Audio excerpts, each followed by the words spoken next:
Hi, all. I felt so bad about not being able to come to this. My wife and I felt compelled to say a few words at Jenny's request. I first met Ray when I was working at the Almaden Santa Teresa PW, and we went out for Joey's 21st birthday. Boy, was that a long time ago. And then I went over to Ray's house for a few gatherings after that, and then I got transferred in 1982 to the Cupertino PW, and there's Mr. Ray Sardello. I'm working with Ray, and we got to be friends right away.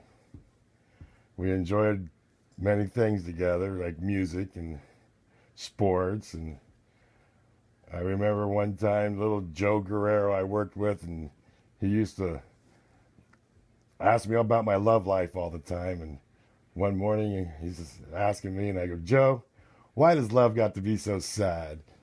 Quoting from a rock and roll song from the 60s. And then Ray came through little Joe was eating that up. And then Ray came through the double doors. He goes, hey, Ray, why does love got to be so sad? And Ray started laughing. He goes, I didn't know you knew Derek and the Dominoes. And I thought, wow, Ray knew exactly where that came from. Who else in the company besides maybe Joey knew that was Derek and the Dominoes? And then he told me about the concerts, festivals he used to go to when he was stationed in Germany. He saw Blind Faith, and I was like, wow. Over the years, Ray and I got to be good friends, and we got to be even better friends after I married my beautiful wife, Michelle, and I became a family man like Ray. And my wife and his wife, both from Hispanic backgrounds, got along just great. Ray, like I, was very fortunate to marry into such a deep-rooted family. I'm sure everyone's exchanging Ray's stories, and I'm not there to exchange mine, so let me give you a couple right here. There was one time at the 49er game, and there was something about a lucky hat. I remember something about a lucky hat. It was before my time. And Jenny pulled out this straw hat, and Ray put it on his head, and he looked over at me. I go, hey, it's Sourdough Ray. And Jenny started laughing. He took that hat off and put it back in the bag, and we never saw that hat again. And then there was a time in Hawaii. We're lying on the beach at Waimea Bay, and Ray grabs the mast, snorkel fins, and the Hawaiian sling/spear gun. Says he's going out in the water. And Ray wasn't too much of a sportsman, but the water was like bath water, so we let him go.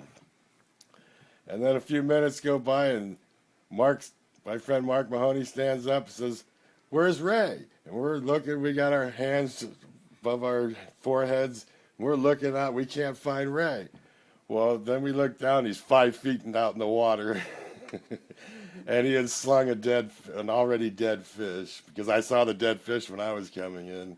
And he comes up with this dead fish, and you had to be there, I guess, but it was funny. God. The memories abound.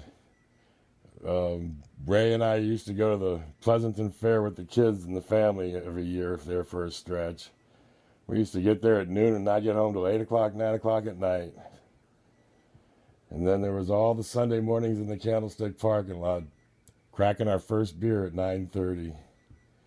And all the championship games we sat in. Even when I moved two states north, Ray and I always got together.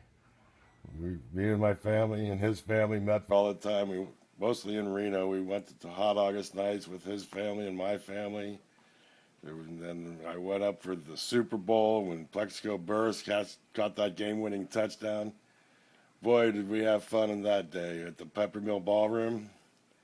And the very next day, Ray takes me up to the ski slopes and sits in the lodge for 8 hours, just having a good time knowing his buddy's up there skiing.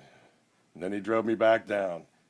And that's what friends are. Saw Ray was Ed, him and I were at the Peppermill in Reno. Ed drove him up. He got to see his sister and mom. I'm sure he saw him again after that. But this is the last time I saw Ray, and we watched the Giants sweep the Detroit Tigers in the World Series. And what a great memory that was. And that was the last time I saw him. And the last time I spoke to him was on the eve of the NFL draft, and he sounded just fine. He was always chipper through everything. And then when I got that call Sunday morning from Jenny, it kicked me in the gut, like I'm sure it did everybody else. Best friends, they come and go. You have your grade school best friend, your high school best friend, your adolescent best friend, and life just kind of separates everything. But Ray, his friendship stood the test of time. And I miss you, man. And I'm going to miss you. Rest in peace, Ray.